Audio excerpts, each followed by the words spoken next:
Olá, vamos para mais uma videoaula. Hoje nós vamos falar sobre os formatos de intercâmbio. Os formatos de intercâmbio, eles são formatos padronizados para usar em catálogos eletrônicos que facilitam a conversão e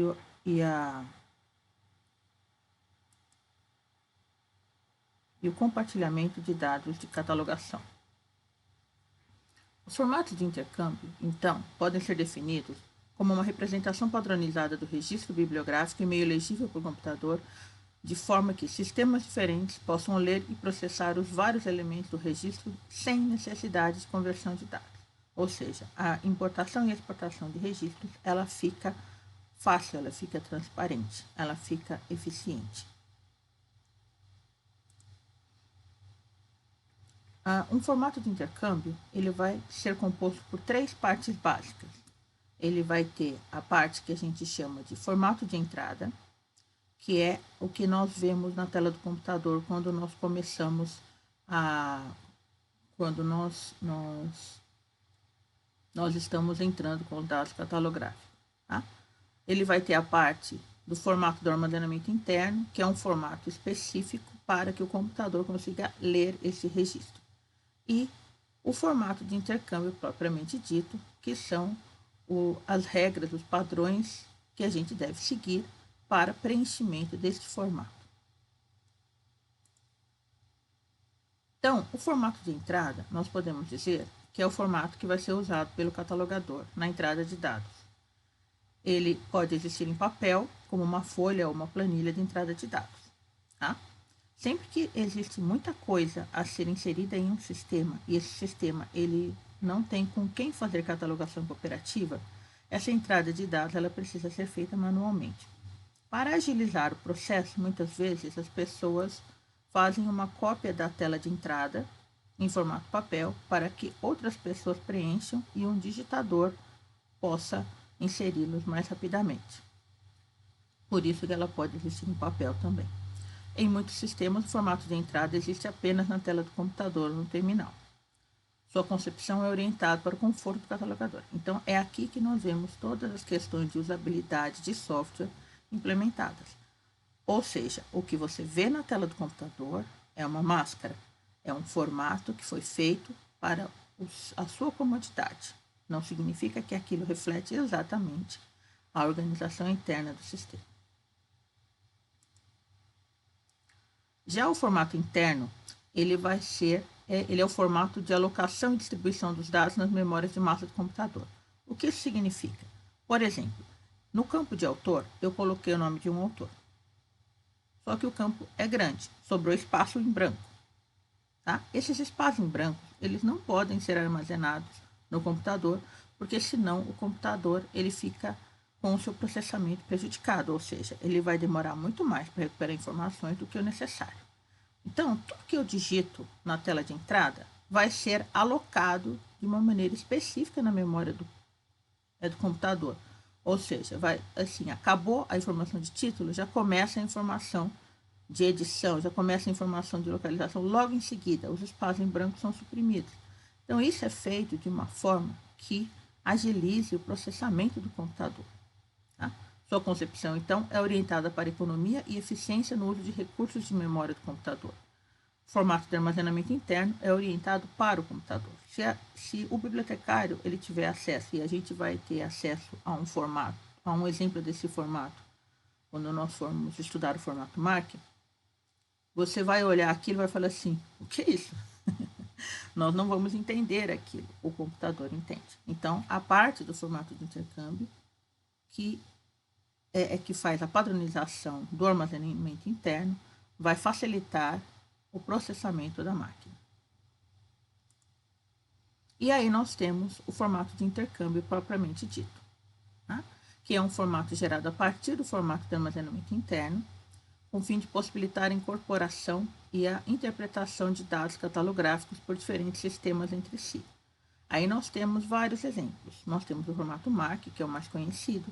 Nós temos o antigo formato BICT, o antigo formato Cálculo, CCF e o Unixist, que são formatos que já caíram em desuso, a gente não usa mais, tá?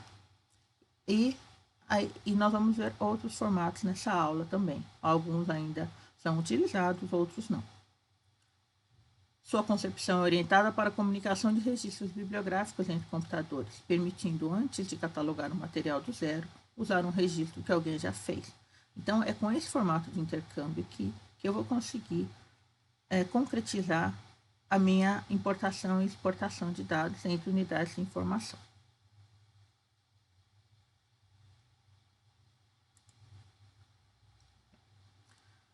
Quais são os componentes básicos de um formato de intercâmbio? Todo formato de intercâmbio ele vai ter as regras para a estruturação dos dados bibliográficos. Essas regras elas vão ser estabelecidas de acordo com a norma ISO 27709 e a ANSI Z39.2. Tá? Ou seja, se você ouvir falar assim, um tal sistema é marca compatível porque segue a ISO 27709, isso não faz com que ele seja marca compatível, porque todos eles seguem a ISO 27709. O MARC, o Lila, que é esse que nós vamos falar dele mais para frente, o formato Calco e BICT, todos seguiam a ISO 27709. Nem por causa disso eles eram compatíveis entre si. Para eu fazer intercâmbio de dados catalográficos, as duas unidades de informação devem usar o mesmo formato de intercâmbio.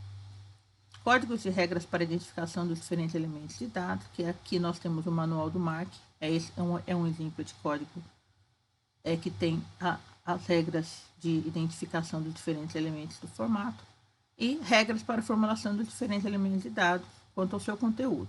Tá? No caso do MARC, a gente vai usar o código ACR2, algumas pessoas já estão usando o RDA. Para assuntos, cada unidade de informação vai escolher uma lista de cabeçalho de assunto ou um tesouro. Para número de classificação, cada unidade de informação irá escolher uma tabela de classificação específica. Bem, aí aqui nós vamos falar rapidamente de vários formatos de intercâmbio, tá?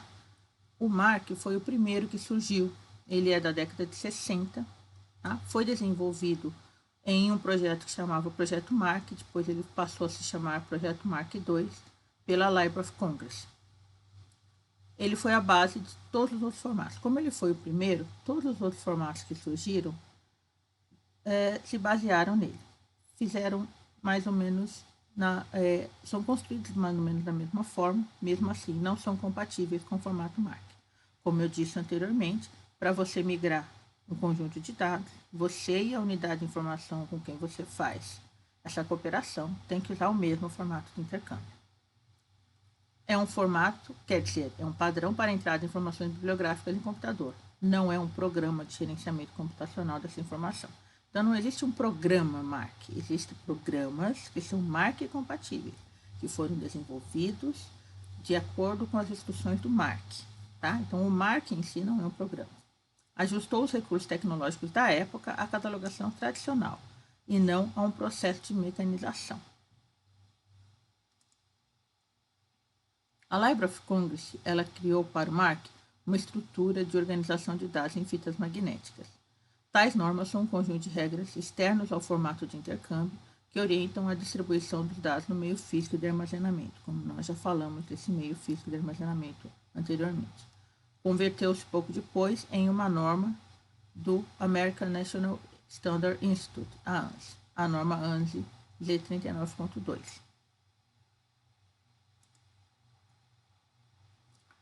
A norma foi recomendada como nome internacional pela International Organization for Standardization, que é a ISO, norma internacional ISO 27709. No Brasil, é comum considerar a norma ISO 27709 como sendo um formato de intercâmbio. Por isso que eu frisei bastante lá atrás que a ISO 27709 não é um formato de intercâmbio e que a ISO 27709 não garante que um formato vai conseguir ler o outro, porque todos eles a seguem. Ela é apenas uma norma técnica para desenvolvimento de formatos de intercâmbio. A norma, na realidade, é um conjunto de orientações sobre a estruturação da camada física do registro bibliográfico, orientações implementadas em formatos como o CCF, desenvolvido pela Unesco, e o BICT, que nós veremos mais adiante. Bem, um outro padrão que surgiu na década de 70 foi o CCF, Common Communication Format, Ele foi desenvolvido por especialistas da Unesco em 1978. Foi o fruto de uma discussão do Simpósio Internacional sobre Formatos de Intercâmbio Bibliográfico. O objetivo dele era harmonizar o formato MARC e o formato CEPAL. Nós vamos falar do formato CEPAL mais adiante. Tá? Eram dois formatos de intercâmbio que existiam na época. O CEPAL ele ainda existe, só não é usado aqui no Brasil. Tá? E era uma forma de fazer a catalogação cooperativa de sistemas MARC com sistemas CEPAL. Então, na realidade, o CCF ele era um formato de conversão de dados, né? Um ambiente para receber os dados MARC, receber os dados CEPAL e compatibilizá-los para poder fazer catalogação cooperativa. Foi uma tentativa de quebrar a barreira entre duas comunidades de informação. Como eu falei, um formato de intercâmbio não conversa com o outro. E o objetivo era tentar quebrar essa barreira. Infelizmente, não deu certo. É um formato não direcionado a qualquer comunidade, mas que pode ser utilizado por qualquer instituição que forneça o registro para ambos os formatos, MARC ou CEPAL. Ele foi lançado em 1984. A representação dos elementos de dados foi especificada como sendo de acordo com as práticas da instituição, ou seja, as instituições que usavam o CEPAL seguiam a norma de descrição bibliográfica ISBD. As que usavam o MARC seguiam o ACR2. Então, também não tinha uma unificação de padrões de catalogação. Então, uma instituição que recebesse um registro em formato CCF, ela necessitava saber quais eram as regras usadas pela instituição fonte, a fim de determinar se valia a pena utilizar o registro ou não. Ela também implementa, o CCF também implementa a ISO 2709, como eu falei lá para trás, possui em seu sistema tags como MARC e identificadores de elementos de dados. Então, aqui nós temos um exemplo do formato CCF. Percebam que ele também tem campos parecidos com o do MARC, tem uma coisa parecida com os identificadores do MARC e tem a área de descrição. Um outro formato de intercâmbio que surgiu na época foi o Unisys. Tá? Ele foi anterior ao CCF, ele surgiu a primeira versão dele em 72, depois foi feita uma primeira edição em 74 e uma segunda edição em 81. Ele foi produzido pela Unesco no contexto das iniciativas de fomento a intercâmbio de serviços de informação. Então, a Unesco, nesse período, ela criou várias linhas de fomento para iniciativas que facilitassem o intercâmbio de serviços de informação. E em um desses projetos, o Unisys foi desenvolvido. Aqui nós temos um exemplo do Unisys. Ele também tem as tags, já são um pouco diferentes da do MARC. Tem uma coisa que parece os identificadores do MARC e tem a área de dados. Então percebam que eles têm uma estrutura parecida. Essa estrutura que é determinada pela ISO 2709, mas não garante a compatibilidade entre os sistemas de intercâmbio, os formatos de intercâmbio.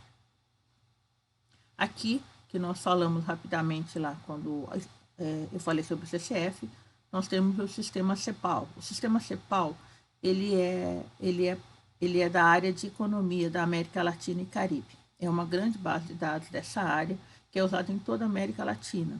Só o Brasil que não utiliza esse formato. Ele foi desenvolvido nos anos 80. Tá? Ele foi estruturado com base no Unisys. Então, o Unisys da Unesco foi a base para o CEPAL e ele é adotado em instituições da América Latina e Caribe. Ainda não é utilizado pelo Brasil. Aqui, ele ainda está em uso, ok? Ele ainda existe, está em uso. Se procurarem na internet, vão achar o site dele, a página dele, né? Mas ele não é usado no Brasil. Então, aqui nós temos um exemplo dos campos do CEPAL, tá? Nós temos as tags. Veja que, no caso, ele é diferente do MARC, que o MARC usa 3 dígitos, o CEPAL vai usar só 2, né? Mas os campos são muito parecidos, tá? E também tem a questão de campos repetitivos e não repetitivos que existe no MARC também. Um outro formato de intercâmbio é o formato LILAC. ele é o formato usado pela base de dados de literatura latino-americana e do Caribe em ciências da saúde. Esse formato LILAC, todas as bibliotecas da área de saúde aqui no Brasil utilizam, porque ele é o formato da Organização Mundial da Saúde, da OMS. Então, todos os acervos na área de saúde têm que estar de acordo com o formato LILAC. Então, ele é um formato que ainda é usado. É um produto cooperativo do Sistema Latino-Americano e do Caribe de Informações em Ciências da Saúde, coordenado aqui no Brasil pela BIREME, Biblioteca Regional de Medicina. Seu formato bibliográfico se baseia no MARC e no formato Unisys. Então, quando ele foi desenvolvido, as pessoas olharam o MARC, olharam o Unisys como modelos e fizeram o LILAC. Aqui nós temos um exemplo dos campos do LILAC, tá? Só para vocês terem uma visualização de como ele funciona. Reparem que ele também usa como CEPAL apenas 2 dígitos para representar os campos. Tá? Aí, um outro formato que existiu só aqui no Brasil foi o formato cálculo. Tá? Em 1942, o Brasil criou o Serviço de Intercâmbio de Catalogação, com a finalidade de propiciar ajuda mútua entre as bibliotecas do país. Em 1970, com a divulgação das vantagens do projeto MARC, esse serviço de intercâmbio, o SIC, resolveu formular os seus serviços partindo para a automação. O projeto Cálculo, Catalogação Legível por Computador, foi então desenvolvido pela professora Alice Príncipe Barbosa. O formato Cálculo foi inteiramente baseado no formato MARC II da Library of Congress. Em 1973, o SIC deixa de existir para que o projeto Cálculo entrasse em funcionamento. Então, o projeto Cálculo, quando foi ativado, ele substituiu o SIC, Serviço de Intercâmbio de Catalogação.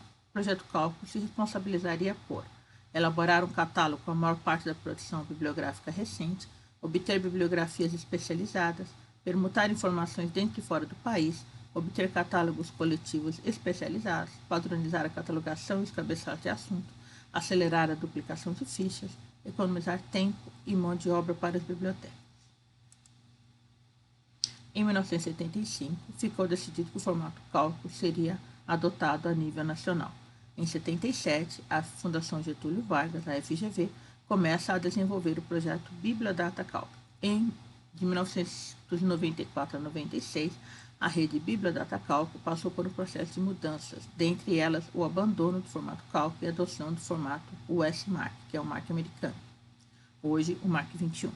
O formato cálculo se encontra muito defasado. Então, o formato cálculo, ele caiu em desuso, ele foi desativado, ele não existe mais aqui no Brasil. Se vocês repararem nos campos do formato cálculo, vocês vão verificar que ele nada mais era do que uma tradução do MARC americano. Por isso que foi decidido se utilizar o MARC americano. Na realidade, nós não estávamos fazendo um formato de intercâmbio nosso próprio, nós estávamos apenas traduzindo alguns campos do formato MARC para o português. Um outro formato que surgiu aqui no Brasil também, e também está em desuso atualmente, é o formato IBICT. Lançado em 87 pelo IBICT, é o resultado final do trabalho desenvolvido em 1981 a 1986 pelo IBICT e pelos representantes da comunidade de usuários do formato cálculo. Ele visava regulamentar a forma, conteúdo e o meio pelo qual as instituições no Brasil pudessem fazer intercâmbio de informações bibliográficas por computador. Também foi todo baseado no formato MARC. Aqui nós temos os campos do formato IBICT. Na realidade, ele também era apenas uma tradução do MARC. Foi uma duplicação de esforços na realidade. No Brasil, a gente trabalhou em 2 formatos diferentes no mesmo período, o cálculo e o IBICT. Ambos eram simples traduções do MARC e ambos acabaram sendo desativados. Ok? Então, nós terminamos nossa aula por aqui. Muito obrigada pela atenção. Até a próxima aula.